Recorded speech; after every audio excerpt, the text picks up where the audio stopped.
람세스 2세이라는 또 굉장히 재미있는 일종의 모험을 합니다. 그렇죠. 안 그래도 머리카락 관련 얘기도 있거든요. 예, 나중에. 맞아요. 예. 예. 머리카락이 되게 중요해요. 람세스 아니 2세 머리카락. 두 분이서만 지금 신나서 막 쳐다보지 마시고 얘기를 좀 해주세요. 우리만 아는 네. 얘기예요.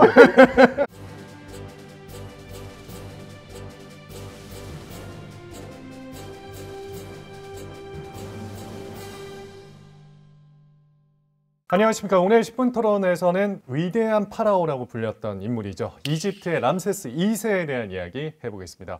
오늘 특별히 이집트인에 가까운 분, 그리고 진짜 이집트인 모시고 토론 시작해 보겠습니다. 안녕하십니까. 반갑습니다.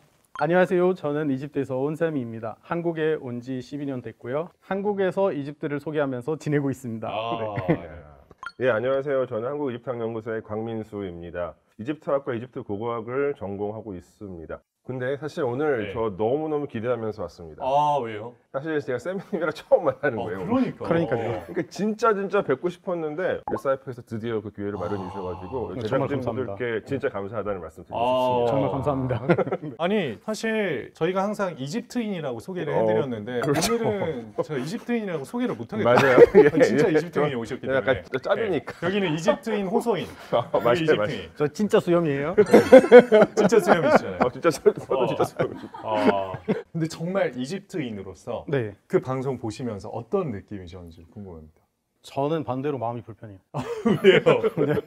고대 이집트 얘기를 하는데 전문가 앞에서 제가 우리나라의 역사를 얘기하다가 또 잘못된 얘기를 하거나 제대로 알지 못하고 얘기할까봐 약간 말을 조심해야 되는 그런 방송이 될 것 같아요. 이 정도면 솔직히 근데 이집트인이라고 해도 될 정도인가요? 당연하죠. 네. 이거 먼저 짚고 넘어가야 될 것 같아요.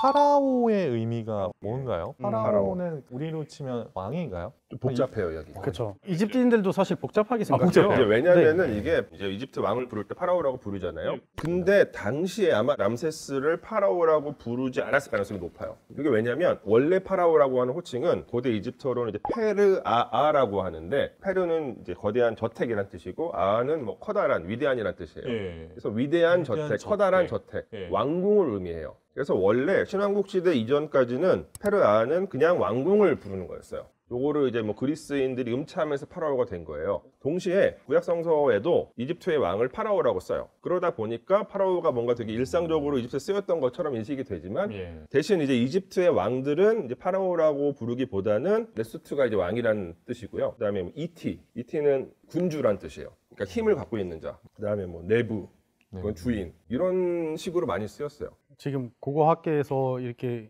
복잡하지만 사실 이집트 일반인들도 그걸 가지고 이야기가 많이 오가고 있어요. 우리에게 자랑스러운 인물이냐 창피한 역사이냐. 일단 파라오는 성경이라든지 구약이라든지 아니면 그 이슬람의 꾸란에서 바로 모세와 유대인들을 추방한 그 이집트 왕을 얘기하는 건데, 모세는 또한 이집트에 지금 현재 살고 있는 무슬림과 기독교인들이 존경하는 인물인데, 그 사람이 이집트에서 추방됐는데 그 사람을 추방한 그 사람이 우리 조상이냐 아니냐, 또 유태계에서 이 파라오가 람세스 2세야 이렇게 주장하기 시작한 거예요. 그러면 우리가 그거를 받아줄까 반박할까? 근데 반박하느라 지금까지도 계속 자료가 나오고 있어요. 근데 그거를 떠나면 파라오는 이집트 축구팀 별명이에요. 아니 왕 아니었어요, 왕. 왕이었죠. 흔히 일반인들에게는 그냥 고대 이집트 왕이면 무조건 파라오야. 파라오는 위대하다, 강하다 이런 뜻이기 때문에 뛰어난 이집트 인재가 있다면 봐봐, 파라오가 해냈다 이렇게 얘기를 해요. 살라도 파라오죠. 그래서 살라를 파라오라고 부르는구나. 그 살라를 왜 더 이집션 킹이라고 하냐면 고대 이집트 왕을 얘기하는 거예요. 지금 이집트가 왕국이 아니니까 이집션 킹이 없거든요. 근데 그럼 파라오이기 때문에 파라오는 누구였어? 이집트 왕이었잖아. 그러면 살라도 이집트의 왕이다 이렇게 부르고 있어요. 사실은 저희가 1사F에서 한번 투표를 해봤습니다. 투탕카멘, 클레오파트라, 그리고 람세스 2세. 이집트 파라오 3대장 중 당신의 원픽은? 이라고 질문을 했는데 사람들이 투탕카멘을 찍었어요. 이건 어떻게 생각하세요? 저는 당연한 일이라고 생각합니다. 오, 당연하다. 황금 가면 이것만 봐도 이집트부터 떠오르는 그런 사람인데, 당연히 사람들이 투탕카멘에 관심이 갈 거예요. 그 다음에 사실 클레오파트라 모르면 배신자잖아요. 클레오파트라 모르면 간첩이에요. 람세스가 꼴찌인 게 아쉽긴 해요. 왜냐하면 사람들이 몰라서 이렇게 이 결과가 나온 거예요. 람세스는 알려면 신전에 가야 돼요. 제가 사실은 일사이프 진짜 감사하게 생각하는 게 중요한 투표를 해주셨어요. 게다가 3만 명이 넘는 분들이 투표를 하셨잖아요. 엄청 저한테는 많죠. 되게 좋은 데이터예요. 유용하게 쓰겠습니다. 뭐 출처를 밝히고. 근데 여기서 지금 질문에 파라오 3대장 이런 표현을 사용하셨는데 예. 사실 이 파라오 3대장이라는 표현 제가 먼저 아마 쓴 걸 거예요. 제가 이제 어디 가서 강연하거나 할 때마다 여러분들 고대 이집트 하면 어떤 이미지들이 떠오르시나 어떤 이름들이 떠오르시나요 하면서 자주 쓴 표현입니다. 예. 근데 사실 저도 이 통계 결과가 맞다고 생각해요. 그리고 람세스는 사실 투탕카멘과 클레오파트라에 비해서 떨어질 뿐이지 다른 파라오들과 비교해서 압도적이죠. 그리고 이게 아마 이 투표가 만약에 90년대 후반 2000년대 초반에 했었으면은 예. 분명히 람세스가 1위였을 거예요. 잠깐만 왜 그 그렇죠? 이유는 소설이 있었어요. 프랑스 작가인 크리스티앙 자크가 쓴 소설 람세스가 90년대 후반에 한국에서 그냥 엄청나게 많이 팔린 베스트셀러였어요. 저희 집에도 있었던 것 같습니다. 예. 저는 형이라고 부르고 싶은 분이고 그리고 사실 제가 유명한 그 커피 프랜차이즈에 가면 예. 닉네임 쓰잖아요. 저 닉네임이 람세스예요. 오. 그래서 저희가 커피 주문하면 람세스님 이렇게 부르시거든요. 너무 항상 좋습니다. 예. 그런 람세스는 이제 한국에서도 그렇고 잘 알려지지 않아서 그렇게 아쉬울 수밖에 없어요. 투탕카멘은 그냥 가면이에요. 자, 역사 얘기를 저희가 좀 먼저 해보겠습니다. 람세스 2세는 어떻게 왕위에 오르게 됐던 건가요? 람세스 2세는 태어났을 때부터 왕족은 아니었어요. 이게 18왕조 후반에 어떤 이 혼란기 때문에 그 배경이 작용을 하는데 일단 투탕카멘부터 자식이 없어요. 자식이 없이 죽어요. 그리고 투탕카멘의 왕위를 그 당시에 이제 왕족이 다 아무도 없으니까 궁정에서 가장 권력자였었던 아이가 계승을 해요. 이 당시 아이는 할아버지예요. 근데 아이도 자식이 없어요. 아이도 죽어요. 그래서 이 당시 아이의 왕위는 당시 이제 궁정에서 가장 권력자였었던 호렘헤브라고 하는 사람이 계승을 하는데 이 호렘헤브는 군인 출신이거든요. 근데 호렘헤브는 중년의 나이에 왕위에 올랐기 때문에 30년 정도 통치를 이집트를 잘했어요 비교적. 예. 그런데 호렘헤브도 자식이 없어요. 이야. 그래서 호렘헤브가 누구한테 왕위를 물려주냐? 자기가 이제 왕이 되기 전에 동료였었고 왕이 된 다음에는 자기 부하였었던 역시 군인 출신의 람세스라는 인물을 선택을 해요. 이 람세스는 람세스 2세의 할아버지거든요. 그때 이미 람세스 1세도 호렘헤브랑 동년배이기 때문에 예. 사실 왕위에 오른 다음에 1년밖에 못 살아요. 근데 왜 람세스 2세를 선택했냐? 예. 람세스 1세에게는 이미 성인이 되어 있는 되게 뛰어난 총명한 아들이 있었고 게다가 태어난 지 한 2년 정도 된 건강한 손자까지 있었어요. 야. 그 손자가 바로 람세스 2세고 람세스 2세. 그 아들이 세티 1세. 한 사람이 아들이 없어서 왕이 된 것도 아니고 몇 사람이에요? 투탕카멘, 아이, 호렘헤브 3명이죠. 제가 봤을 때 이게 람세스 2세 트라우마로 남았던 것 같아요. 나도 그렇게 될까봐 네. 아이를 많이 낳아야겠다. 근데 진짜 많이 낳았어요. 몇 명이었죠, 자식이? 100명이라고 하는 사람들도 있어요. 이름이 확인된 자식의 숫자가 100명 정도 돼요. 그러니까 아들 50명, 딸 50명 정도. 그러면 람세스 1세와 그 람세스 2세의 아버지도 그 왕위를 넘겨주는 과정까지 원래 왕족이 아니었으니까 네. 순탄하지 않았을 수도 있겠다 이런 생각은 들거든요. 특별하게 해서 람세스 1세부터 네. 람세스 2세까지 왕의 계승 과정이 문제가 있었던 모습도 나타나진 않아요. 이집트에서 중요한 거는 혈연보다 파라오라고 하는 직위 자체인 것 같아요. 그 사람의 개인성이 중요한 게 아니라 네. 직위가 중요한 거예요. 그러면은 우리가 알아야 할 만한 업적이라고 하면 뭐가 있을까요?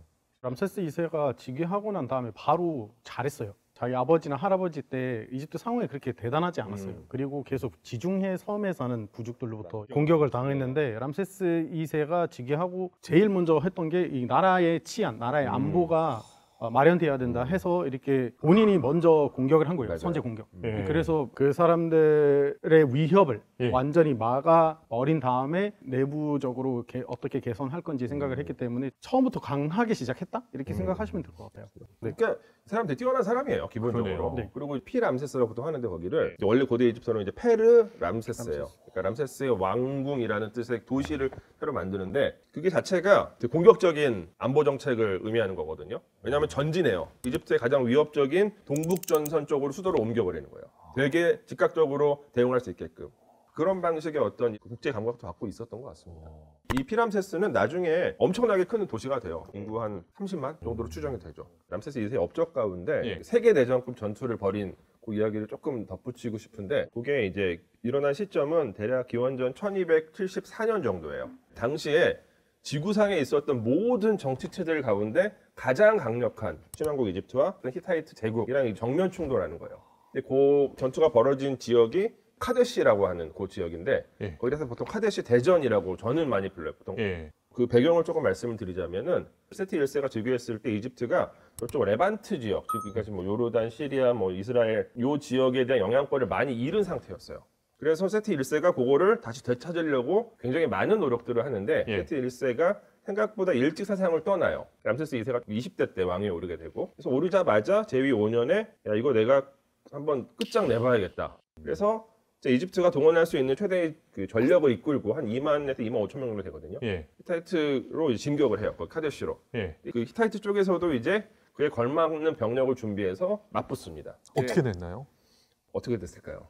람세스가 바로 이기진 못했어요. 오히려 람세스가 속았어요. 히타이트 그 왕이 간첩 2명을 보냈는데 너희들은 이집트 군에 가서 붙잡혀라. 붙잡혀서 맞아라. 맞고 나서 우리가 무서워서 지금 시리아 알레포까지 왕이 이렇게 물러섰다고 거짓해라. 그래서 람세스가 그걸 믿고 원래 4개 여단을 이끌고 갔는데 예. 아 이제 물러갔으면 난 한 여단만 갖고 가면 되겠다. 그래서 한 맞아요. 여단만 갖고 예. 갔는데 거기서 이제 기다리고 있었죠. 그러니까 이게 네. 사실 히타이트 쪽이 기만 전술이었는데 여기서도 람세스 2세가 어떤 성격의 사람이었는지가 나타나요. 그러니까 원래는 그 정도 대군을 이끌고 가면 같이 좀 이렇게요 밀집 대응으로 전진을 해야 되는데 예. 스파이들이 이제 그 흘린 거짓 정보만 믿고 신나가지고 친위대랑 그다음에 사단 하나만 딱 이끌고서 막 미친 듯이 가는 거예요. 뒤에 있는 다른 부대가 못 따라가는 거죠. 그래서 혼자 갔는데 그게 히타이트 쪽의 전술이었고 그래서 히타이트가 옆에 측면을 쳐가지고 포위해버려요. 그래도 이 사람 또 카리스마가 있는 왕이었던 것 같아요. 예. 이제 위기에 처하지만 자기의 카리스마를 발휘해서 병력을 다시 재규합해가지고 반격을 하고 결국에는 이긴. 이겼다고 말하진 않아요. 왜냐하면 사실. 결국에는 카데시를 점령하지 못해요. 결국에는 이제 무승부라고 보통 얘기를 하죠. 그렇죠.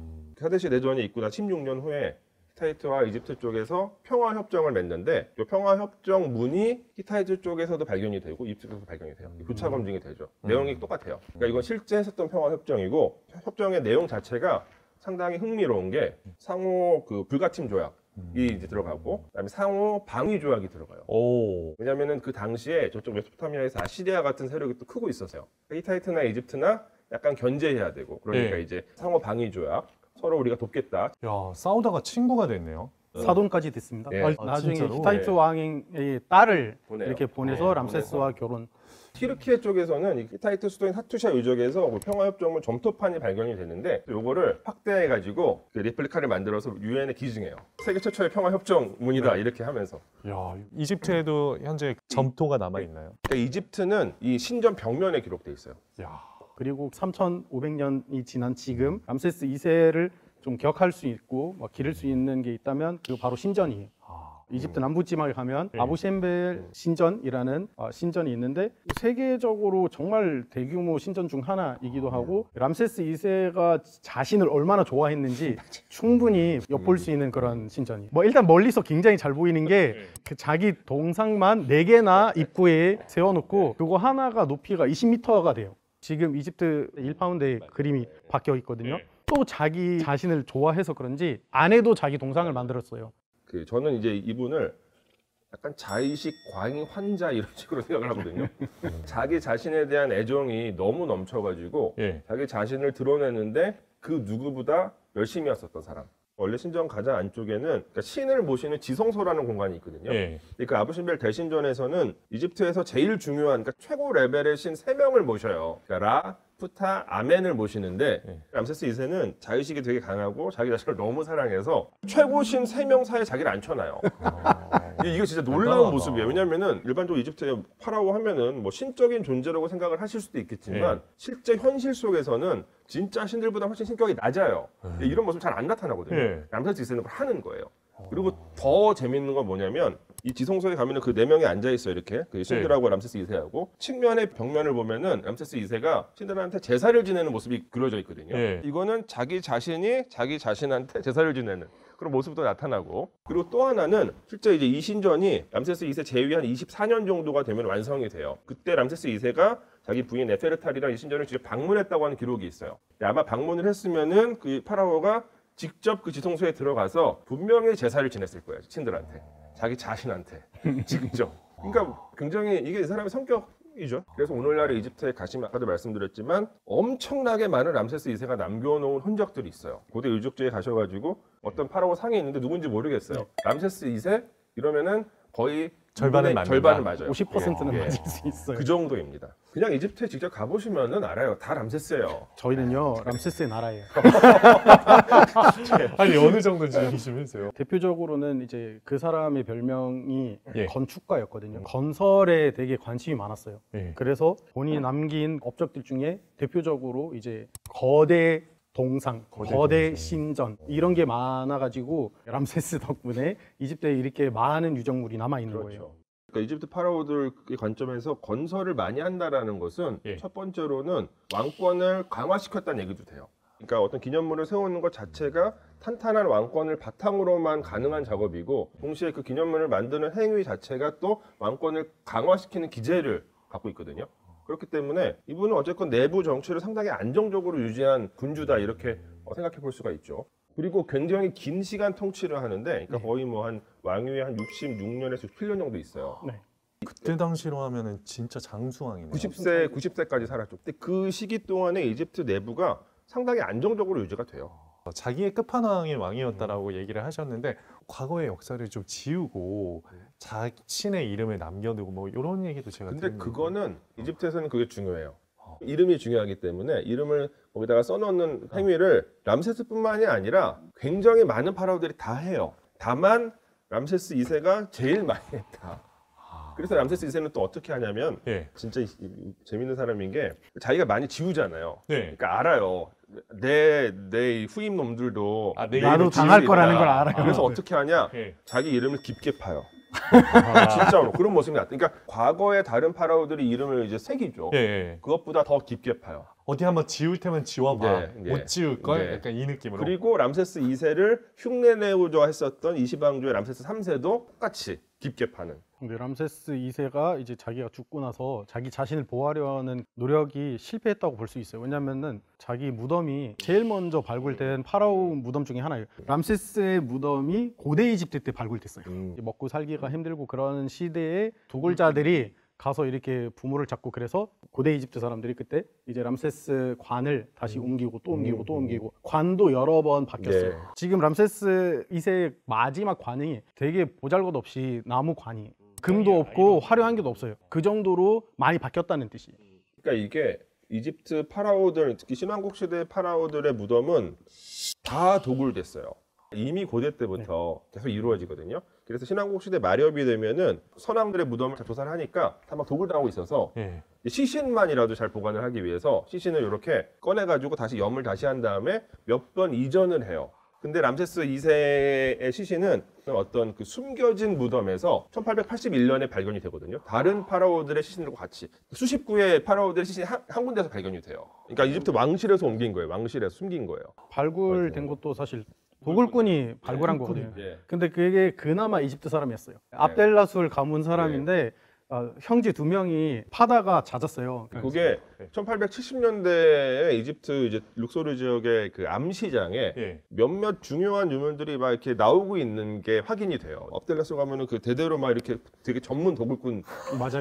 집안이거든요. 지금까지도 직업이 네. 불법이지만 굉장히 뛰어난 사람들이에요. 그래서 이 사람들은 또 한꺼번에 다 팔지도 않으니까 가끔 가서 하나씩 꺼내가지고 파는 거예요. 네. 그래서 이집트 이 도굴장이요. 관계 당국에서 이제 이쪽에 첩보장전을 펼쳐요. 그러니까 미국인을 사업가로 위장시켜가지고 네. 아, 이 유물도 사고 싶다라는 소문을 계속 퍼뜨리고 그래서 그 이제 판매자들이 전면에 나올 수 있게끔 그래서 이제 잡아가지고 막 이제 물어보는데 근데 이제 형제를 약간 이간질 시켜요. 당국에서. 제일 먼저 잡힌 사람이 되게 세게 맞았대요. 경찰서에서. 근데 끝까지 얘기를 안 하는 거예요. 그리고 다시 돌아가서 나는 맞은 만큼 50% 가져갈 거야 혼자. 나머지 가족들이 이제 50% 가져가고 그래 합의가 안 돼서 가서 이렇게 신고해버린 거예요. 그래서 진짜 고고학자들이 그 이제 무덤에 처음에 이제 들어가는데 이제 이 학자들은 이름표만 보면 누군지 알잖아요. 예. 진짜 다 완전 놀란 거예요. 1881년에.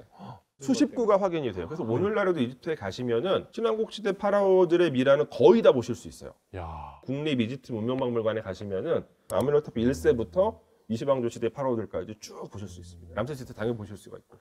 저는 이제 미라를 직접 본 적은 없지만 두 분은 엄청 많이 봤어요. 많이 보셨죠? 미라가 얼마나 많냐면 알렉산드리아 도서관에 갔는데 미라가 있는 거예요. 있죠. 아니 예. 도서관이 왔는데 왜 미라가 있는 거지? 그 정도로 많아요. 아 근데 보존이 잘 되어 있나요? 잘 되어 있는 것도 있고 맞아요. 뭐냐면은 예, 어차피 예, 그죠. 똑같이 처리를 해준 게 예. 아니니까 그러니까 이게 미라도 그 등급이 있어요. 만드는 등급이. 예. 그러니까 왕족이나 이제 상류 귀족들은 더 정성스럽게 만들고 예. 그렇지 않은 분들은 좀 대충 만들고. 예. 람세스 2세는 어떤? 그래서 열심히 잘 만들었죠. 그렇죠. 그리고 이게 그렇게 만드는 것도 중요하지만 어떤 상황 속에서 어떤 그 환경 속에서 놓여 있었느냐가 중요하거든요. 람세스 2세의 미라는 비교적 괜찮은 편이에요. 머리카락도 남겨져 있고 실제로 이 머리카락을 조사를 해보니까 이 사람은 적발일 가능성이 높다는 판단이 내려졌어요. 야. 흰 털이었을 텐데 90세인데 염색했을 수도 있고 적발일 수도 있고. 람세스 2세 미라는 또 굉장히 재미있는 일종의 모험을 합니다. 그렇죠. 안 그래도 머리카락 관련 얘기도 있거든요. 예, 나중에. 맞아요. 예. 예, 머리카락이 되게 중요해요. 람세스 아니 이세 머리카락. 두 분이서만 지금 신나서 막 쳐다보지 마시고 얘기를 좀 해주세요. 우리만 아는 예. 얘기예요. 아니 이집트인 두 분이서 저 따돌리지 마시고. 그러니까 람세스 2세 미라가 여행을 한번 갔다 와요. 1976년에 77년 사이에. 그러니까 이제 카이로에서 이 미라를 이제 보존을 하고 있었는데 예. 이 프랑스의 전문가들이 보더니 아 이 미라 지금 썩고 있다. 어떤 곰팡이가 이제 미라에 이제 보인다. 자리를 잡고 있었던 것을 확인을 한 거예요. 네. 근데 그거를 처리하기가 되게 어려운 거죠.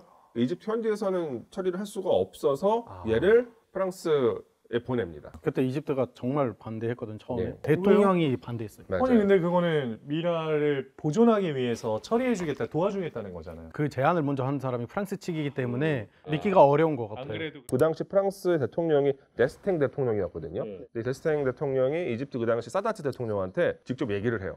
걱정하지 말아라. 우리가 진짜로 이 파라오의 시신을 진짜 왕처럼 대해주겠다. 맞아요. 그래서 정말로 이 시신이 이제 프랑스에 이제 갔어요. 프랑스 파리에 착륙을 했는데 그 프랑스 장관급 인사들이 나와서 영접을 했었고 동시에 의장대까지 같이 나왔어요.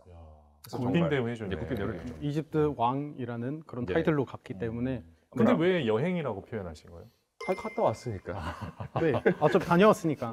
아니 왜냐면 그 뭐 여권을 만들었다는 얘기가 있어가지고. 그게 있어요. 그게 인터넷 찾아보시면은 예. 여권 사진이 많이 나와요. 근데 그 여권은 전자 여권이기 때문에 그때 당시 70년대 이집트는 전자 여권이 없었어요. 자료를 찾아보면 여권을 직접 만들진 않았어요. 근데 이집트 정부에서 엄청나게 많은 서류를 준비해서 보냈어요. 이게 왜 그러냐면 프랑스 쪽에서 정말 돌려주지 않을 거라 생각했었기 때문에. 뭐 근데 프랑스에서 아 이거는 지금 이집트 돌아가면 썩는다 뭐 이런 식으로 아무럴 수도 있는 거잖아요. 그래서 굉장히 많은 서류를 준비했는데 거기에 이제 이 람세스 2세에 대한 표기를 뭐 왕이라고 했었다라고 하는 얘기들은 있어요. 근데 왜 람세스 2세 미라 여권을 이집트에서 만들었다라고 하는 이야기가 널리 퍼져 있냐? 예. 미라를 프랑스로 옮겨서 보존 처리하는 작업을 주도했었던 당시 프랑스의 굉장히 유명한 크리스티앙 데로시우 노블루크라고 하는 여성 이집트 학자가 있어요. 이분이 어디서 얘기를 한 적이 있어요. 이 미라를 프랑스에 가져가려면 여권 같은 것이 필요할 수도 있다. 왜냐면 그게 어렵다는 얘기죠. 아마 거기서 언급된 여권이라는 말이 있기 때문에 그거를 이제 나중에 이제 약간 과장해서 여권을 만들었다 이런 얘기들이 있어요. 그래도 우리가 우려했던 일이 벌어졌습니다. 못 받았나요? 아니요, 받긴 받았는데 미라를 처리하던 사람 중에 한 명이 람세스 2세 머리카락을 훔친 거예요. 면모 정도 이렇게 훔쳤는데 결국은 돌려받은 것도 있고 돌려받지 못한 것도 있고 2005, 6년대에 2006년에 누군가가 람세스 2세의 머리카락을 해서 요거를 옥션 같은 데 올렸어요. 판매한다고. 팔려고. 근데 그거를 주 프랑스 이집트 대사관이 캐치를 했고 이때부터 이집트 정부에서 프랑스 쪽에 이제 계속 이제 압력을 가해서 네. 결국에 프랑스에서 요거를 압류해가지고 이집트에 돌려줬는데 근데 이제 이 머리카락을 팔려고 했었다는 사람이 누구냐? 1970년대 람세스 2세 미라가 프랑스에 가서 관리를 받을 때 스태프로 참여했었던 누군가의 아들이에요. 물려받은 거예요. 자기 재산인 줄 알고. 근데 그게 이 사람이 전부 다 내놨는지 어쩐지 알 수 없죠. 몇 개 가져갔는지 알수 없는 모르지만 거죠. 5개만 이집트가 돌려받을 수 있었어요. 어떻습니까? 이렇게 이집트인이 아닌 사람 입에서 이렇게 이집트의 이야기가 완벽하게 나올 때 느낌. 저는 여권 쟁기고 오셨는지 물어보고 싶습니다.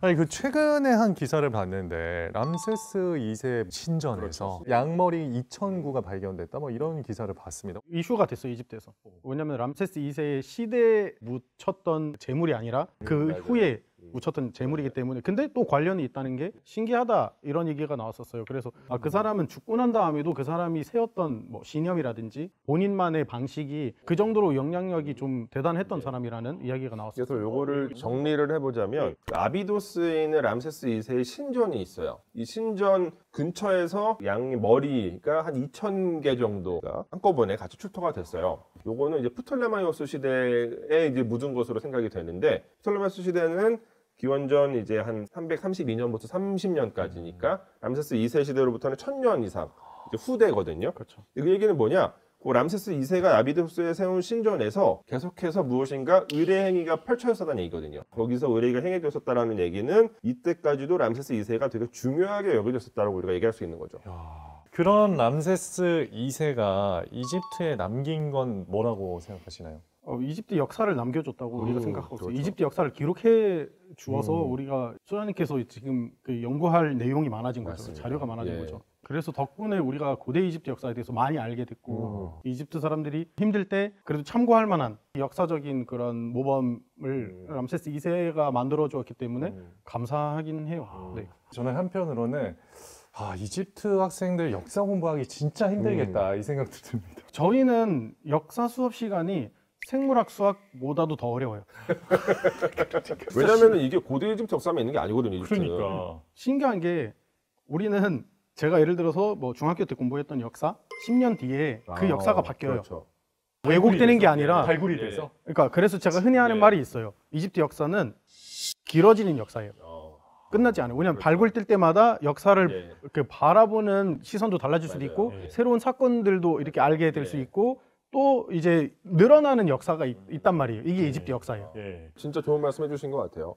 사실 그러니까 우리가 알고 있는 역사는 언제나 잠정적인 판단이에요. 그렇죠. 그러니까 지금 우리가 할 수 있는 가장 합리적인 판단, 해석 이 그쵸. 교과서에 들어가 있는 것인데 네. 실제로 역사학이나 고고학 같은 학문들은 계속해서 연구가 이루어지고 있고 또 이제 고고학적으로는 발굴이 계속 이루어지고 있고 그것이 가장 다이내믹하게 이루어지는 역사 시대가 고대 이집트 역사 시대거든요. 근데 이제 이집트는 언제나 시간적인 범주를 먼저 이야기한 다음에 얘기 시작해야 돼요. 네. 왜냐하면 이제 고대 이집트만 있는 게 아니거든요. 이집트에는 고대 이집트도 있지만 고대 그리스 로마도 있고 그 이후에 이제 비잔틴도 있고 네. 기독교 문명도 사실 엄청나게 요성했었고 당연히 이슬람 문명, 아랍 문명, 그다음에 오스만 티르키에 그다음에 이제 뭐 영국이랑 프랑스가 또 되게 일찍 들어오고 네. 나중에 냉전 시대 때는 미국과 소련 문화도 다 이집트에 들어오거든요. 그러니까 엄청나게 많은 문화적인 역사적인 차이가 있어요. 네. 그 결과물은 여기 있습니다.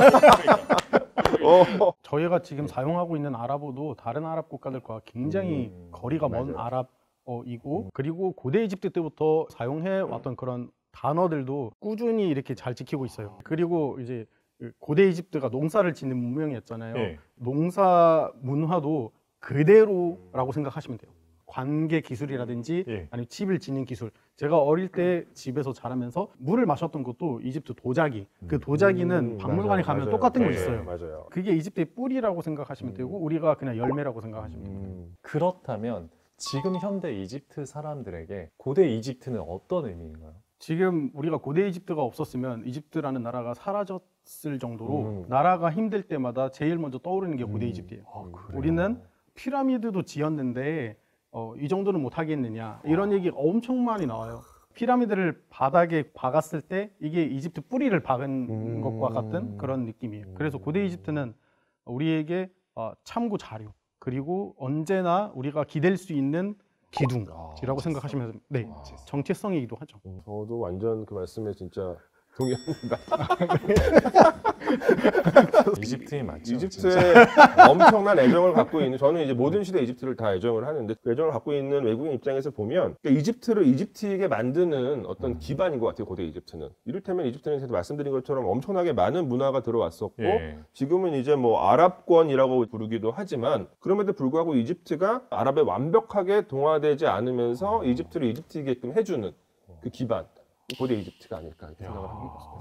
자, 그러면은 오늘 10분 토론 람세스 2세에 대한 한 줄 평 두 분께 듣고 싶습니다. 긴 역사 속에서 많은 파라오들이 있는데 그 파라오들 가운데서 가장 개성이 강한 파라오였다? 정말 많은 업적을 남기시고 굉장히 유명한 분인데 이상하게 이제 이렇게 집중적으로 이야기 나눌 기회는 없었는데 오늘 이렇게 이 형님 이야기를 할 수 있어가지고 너무나 즐거웠습니다. 다음번에 투표하면은 아마 요 22%가 한 30% 정도 올라가지 않을까 기대해 보겠습니다. 저는 그 람세스 2세가 완벽한 성공 모델이라고 생각해요. 진짜 통치자든 아니든 성공하고 싶으면 오래 기억되고 싶으면 람세스 2세가 뭘 했는지 한번 살펴보고 따라해보는 게 어떨까 생각하고 있습니다. 어떻게 보면 좀 생소하면서도 좀 익숙한 이름의 람세스 2세라는 파라오에 대한 연구를 해봤는데요. 어떤 부분이 재밌었는지 여러분들께서도 댓글 남겨주신다면 소중히 받도록 하겠습니다. 10분 토론 여기서 마치겠습니다. 고맙습니다. 고맙습니다.